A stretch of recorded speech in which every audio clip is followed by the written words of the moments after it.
Hey,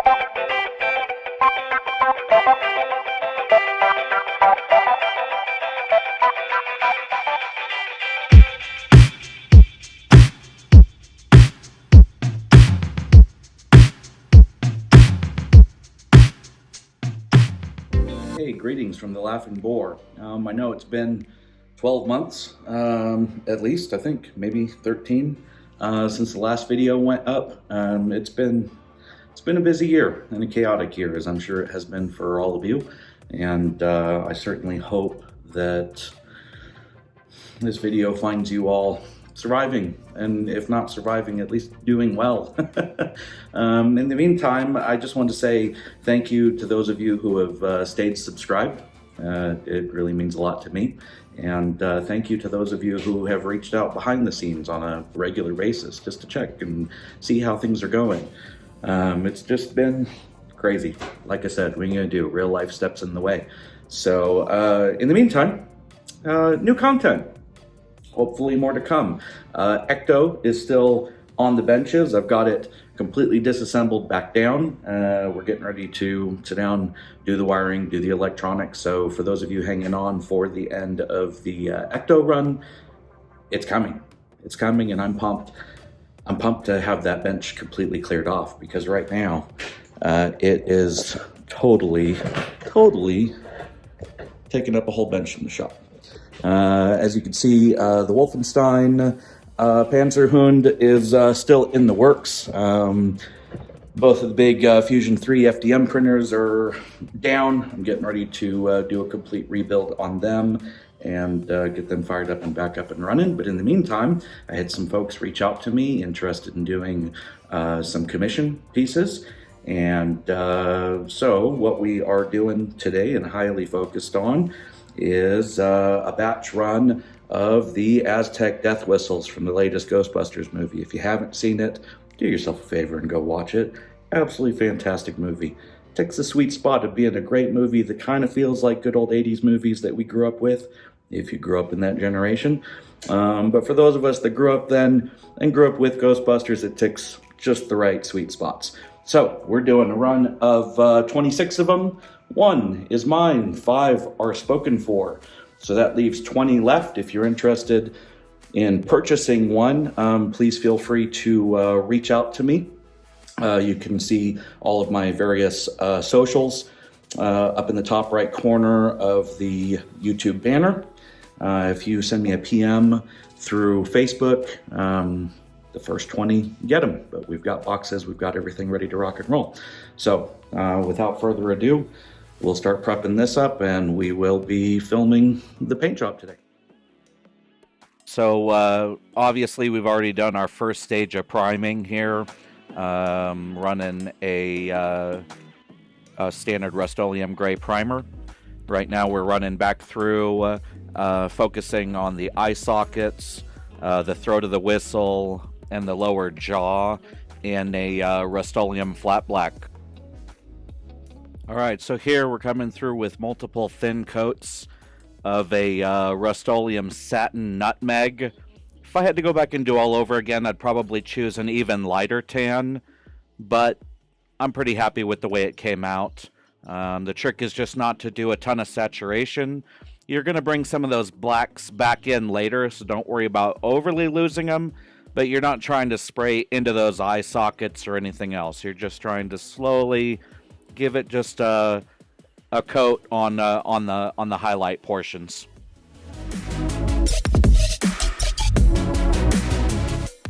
So here we're going to be moving on to doing a black oil wipe. Bear in mind, so far between our primer, our black, our satin nutmeg that we've applied so far, they're all oil-based aerosols, and so we're going to be continuing in that theme for this initial portion of the project. We're using Bob Ross liquid black oil paint. That's my go-to, and I'm simply using hobby sponges. You'll notice I've got a silver tin that's open there. That's just running standard mineral spirits. Make sure you got plenty of paper towels for this aspect, or a rag that you don't care about ruining. But your goal there is just to go on ahead and apply it liberally and then wipe it off. Typically, you want to keep most of your motions wiping from the top down, but your goal is to wipe the majority of what you've put back on. The remainder is going to get down into the details of those models. You'll see me occasionally flicking with a finger, and typically what I'm doing is I'm smearing a little bit more into those eye sockets where some of our satin nutmeg may have flowed into them. I'm putting a little bit extra underneath the cheekbones and wiping less off there. The back of the skull on the bottom portion, anywhere where the light's not really going to be hitting, I'm trying to leave those areas just a little bit heavier. But when I say heavier, oh man, I really don't mean overly heavy. Like, really, the majority of this oil wipe is coming back off. And remember, chances are it's probably going to look semi-crappy. Don't worry about it. This is an interim step. There's still going to be many more steps that are going to slowly bring the color values back up. Look at this as a step which is slowly mixing and bringing that nutmeg color back down. At the end of the day, we want these to look like old kind of rotted stone, and it's just going to take many layers to bring that to fruition. Morning all. It's day 2.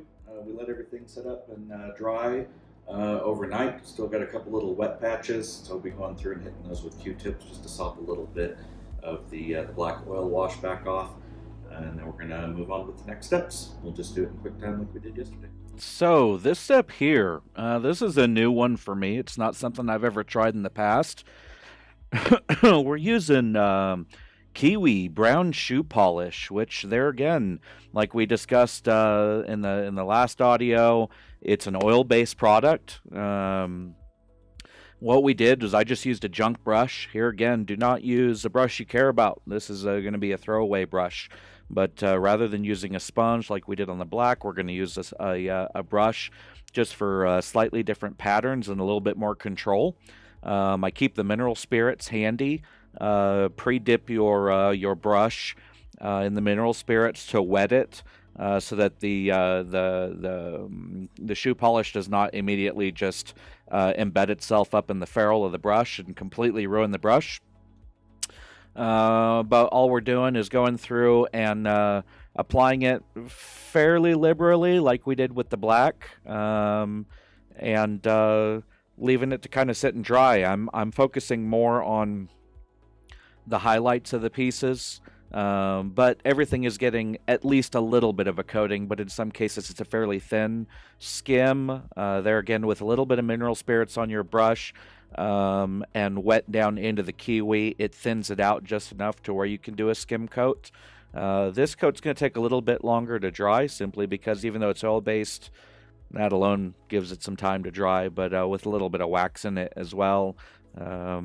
Be patient, but this is a very important step, and the look was phenomenal.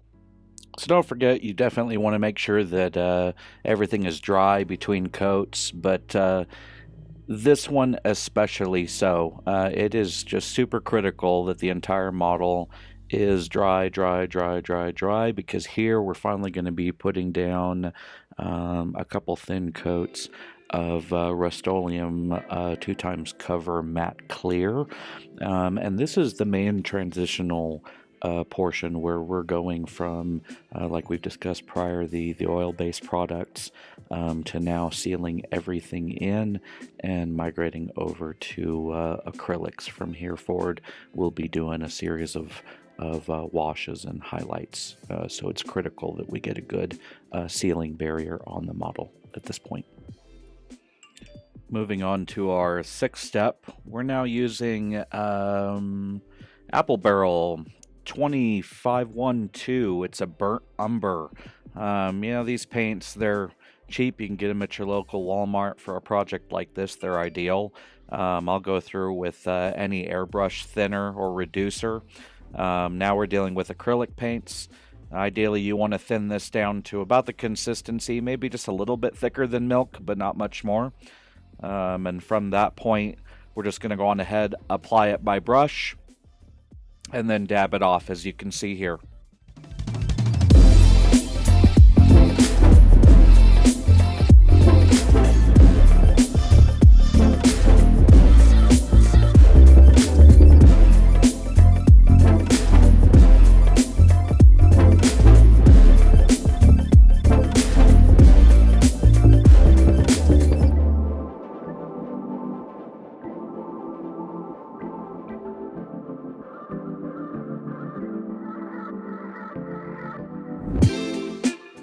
Seventh coat is going to be My Artscape Burnt Sienna.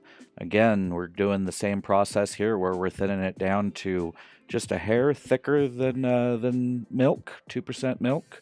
Going through, dry brushing. Here I'm aiming to get kind of down into some of the details. This is a much more reddish color, kind of rust, like raw iron. We want to let some of the deeper details kind of pop, but we're wiping the majority of it right back off.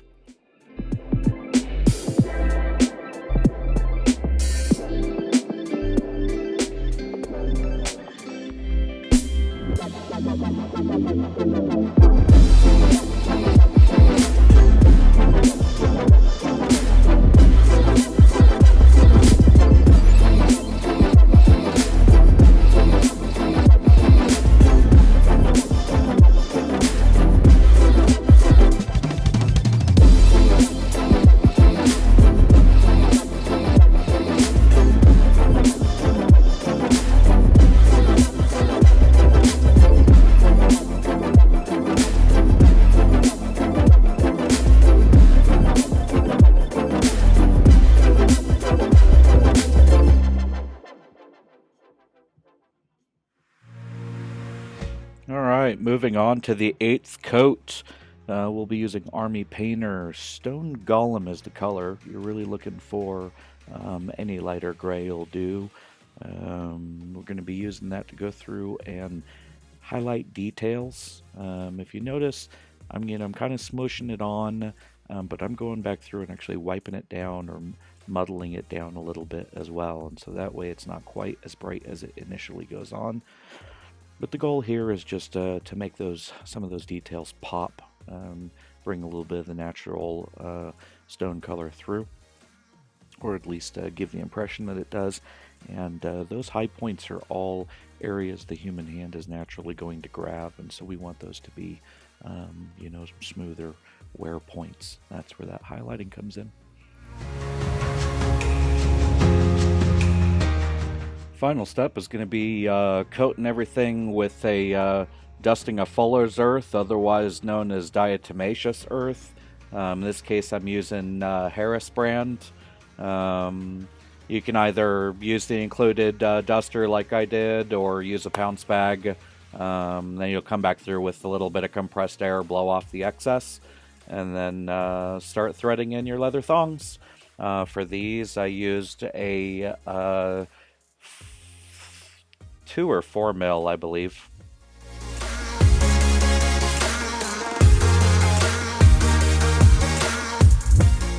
Well, here we are at the end of day 2. It's been a long couple of days and a lot of steps to get this done. But here we are. I'm really tickled pink with the way they came out. Hopefully you folks are too. If you've got any questions, don't hesitate to toss them out in the comments. I certainly hope you'll like and subscribe. I can use all the numbers and the help I can get. Big thanks goes out to John Blood. He ordered the first 6, and he's the one that kicked off this mad plan. So I'm hoping that he gets as much enjoyment out of them as I have making them. Got another couple earmarked that other folks have been interested in. So there again, if you're interested in purchasing one, just look up in the right-hand side of the banner, find my Facebook, and just PM me through Facebook. That's the easiest way, and then we can make arrangements from there. So cheers, and without further ado, let's do a close-up.